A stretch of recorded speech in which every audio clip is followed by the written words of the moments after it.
So one of the big surprises in the recent Nintendo Direct was the announcement and immediate drop of brand new DLC for Donkey Kong Bananza with DK Isle and the Emerald Rush mode for $20. And a lot of people are focusing in on the price, and my belief has always been, let's look at what the content is, see if it's worth it for yourself, because while I do think $20 is a bit pushing it, especially when the balloon mode in Odyssey was free, there is actually more to this mode than I think a lot of people are giving it credit for. It's probably still not $20 worth, but I would be lying if I didn't say I didn't have a really good time with this. So the first up in this brand new DLC is, yes, Donkey Kong Island is back after so long. You get to travel around it and you get to hear the DK Island song from Donkey Kong 64 make a return, and that's always glorious. And there's a bunch of little fan servicey bits all around the entire island, mainly the crashed ship from Donkey Kong Country 2. I guess it could be from 1 also, but I mean, there's a segment on the back of the ship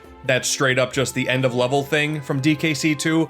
And I think that's just neat. I do kind of wish there were more symbolic imagery that's more reminiscent of the Super Nintendo games in here, because Donkey Kong Island is there for sure. Everyone appreciates the giant head of Donkey Kong. I mean, who doesn't? And I'm sure if you really are going through with a fine-tooth comb, then there's some level geometry that's maybe a little bit similar to Donkey Kong 64, but I was definitely a little more hopeful that there would be somehow a tiny ice section that was reminiscent of DKC 1. I don't know if that's a minor thing, but if you're gonna do a fan servicey based section, you may as well go all out, But the kind of interesting, or the lack of interesting thing about this area is there's no real collectibles here. It's just a bit of a playground. You get to explore, you get to just destroy a bunch of dirt like you've already been doing for the entire game. There's really not much there. Squawks is back though, and that's kind of cool, and he's actually the key towards the Emerald Rush mode because he shows up on multiple layers. But I mean, it's cool that he's back. I kind of wish that, again, more of the DK animal buddies from the past would show up. I believe there's a box with On Guard's symbol on there.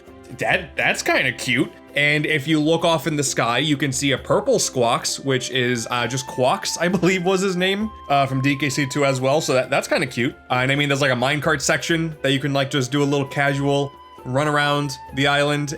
It's cute. It's a fun little time, but it is definitely a little half-baked, and that's a shame. Looking at the crashed ship from DKC2, I mean, that releases a lot of serotonin in my body, and that's nice, but sadly, there's just not a whole lot here. There are 6 bonus stages, scattered throughout DK Isle, and it's just the existing ones from the main game. If you ever found any of those, every single one of the 6 unique ones are here. So for some reason, if you want to just grind out a bunch of gold, you can do that now. Cool. Sick. I think my favorite part of the limited fan service that's in here is that DK's house is here, and that's of course great. So you would automatically assume, okay, if I go under it, will the banana horde be there? And it is. It's a very tiny banana horde. I really think they skimped out on the amount of bananas they could have loaded in on this section, but it's still there and the sign's there.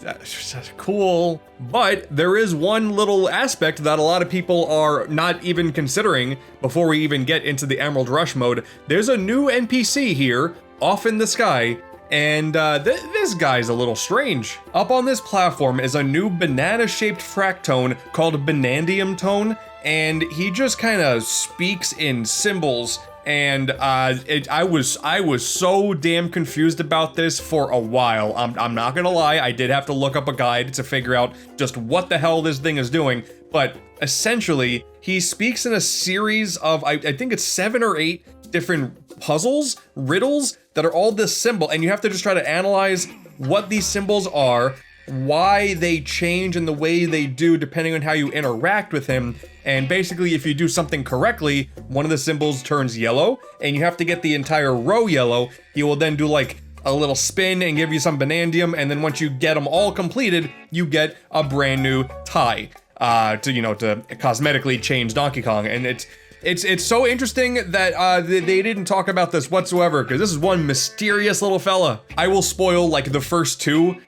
Because what happens is you initially see him and you're like, what the hell, what if I punch him, I guess? And then you see the symbol changes. You just punch him enough times and then one of the symbols turns yellow and gems come out, and that's okay. That's the solution for the first one. It just shows you how it's done. And then the second one, there's 2. You do one punch, one side changes, another punch, another side changes. And I still didn't know what exactly that meant, but essentially, the left side changes if you do a left punch, the one on the right changes with the right punch. So you gotta time your punches and like walk away to get it right, and then boom, both are yellow, you do it, and they get really confusing, is basically what I'm saying. They get really confusing. I'm sure I've heard some rumblings that there are some people out there who manage to figure out how to do all these things by themselves, and good on you, but it's quite insane, honestly. But the reward's kind of cool. It's a tie that will basically change everyone's outfits. It'll change DK and Pauline's outfits. It says at random. To me, I only noticed it when I went to a new layer, but that's a neat little reward, I guess.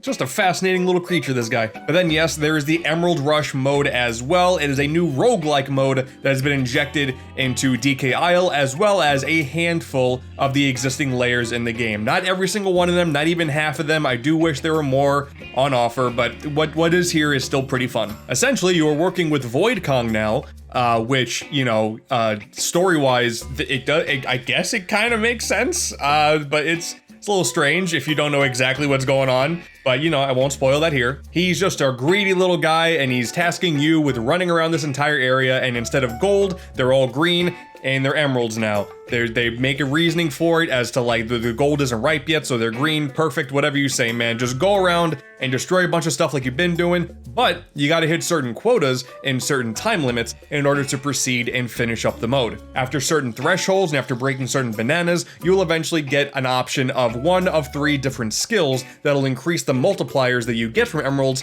for a bunch of different actions. And there's actually a ton of options on offer, and the more you level up your employee card, the more of these things will cycle into the rotation, and that's pretty fun. I like a good roguelike mode. It's really gonna all depend on if you like a mode like that. And what's fun is there are actually a few different ways you can tackle this on the fly. You gotta make on the fly decision making at all times, because you have those 3 different things on offer whenever you want to level up, right? But also these goals that Void Kong is giving you, where it's like defeat these certain enemies on the map, you know, to break these certain emerald balls.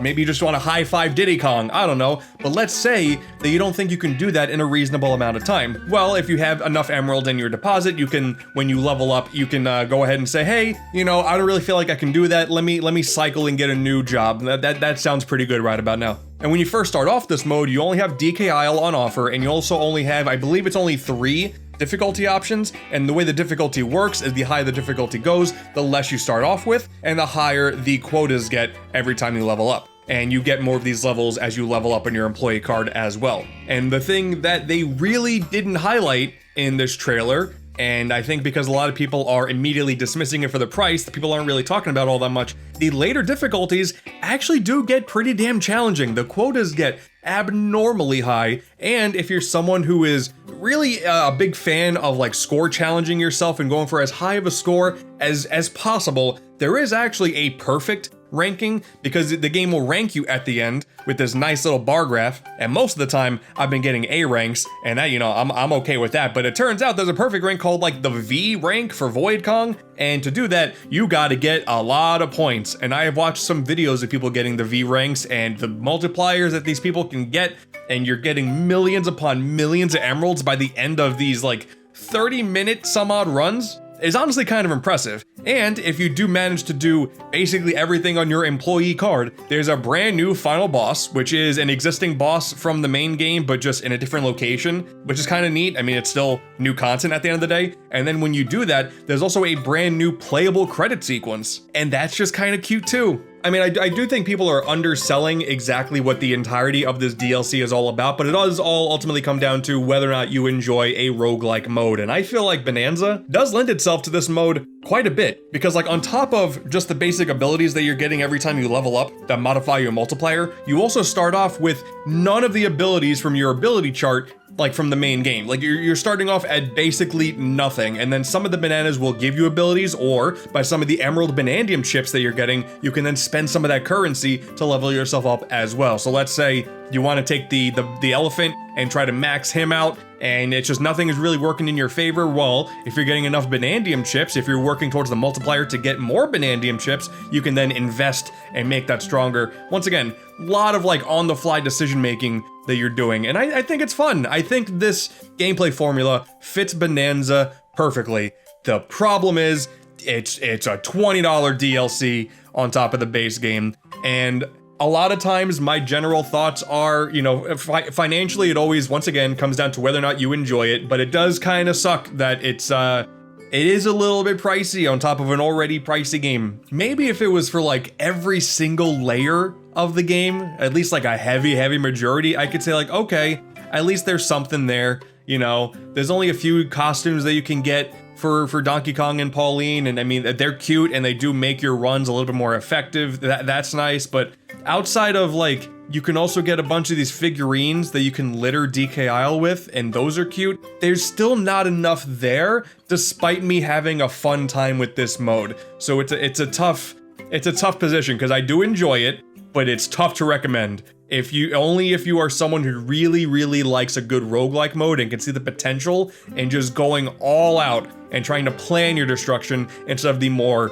I guess, mindless destruction of the base game. Only then will you find value in this. But I will give the development team credit, the same way the balloon mode does kind of further emphasize the movement mechanics of Mario Odyssey. The roguelike mode here, the Emerald Rush mode, does sort of emphasize the pure destruction nature of Bananza, like, perfectly. I had a good time. I don't really know if it's worth $20, but it's tough to talk about how anything is worth any money nowadays anyway, but hey, what do you think? Let me know down below. Let me know your best runs. Just let me know what you think about Bananza in general. It still doesn't ruin the fact that Bananza is like a 10 out of 10 video game, so that's nice. If you haven't played Bananza yet, I still think that's a system seller. And then, you know, maybe one day in the next decade, the DLC will drop in price.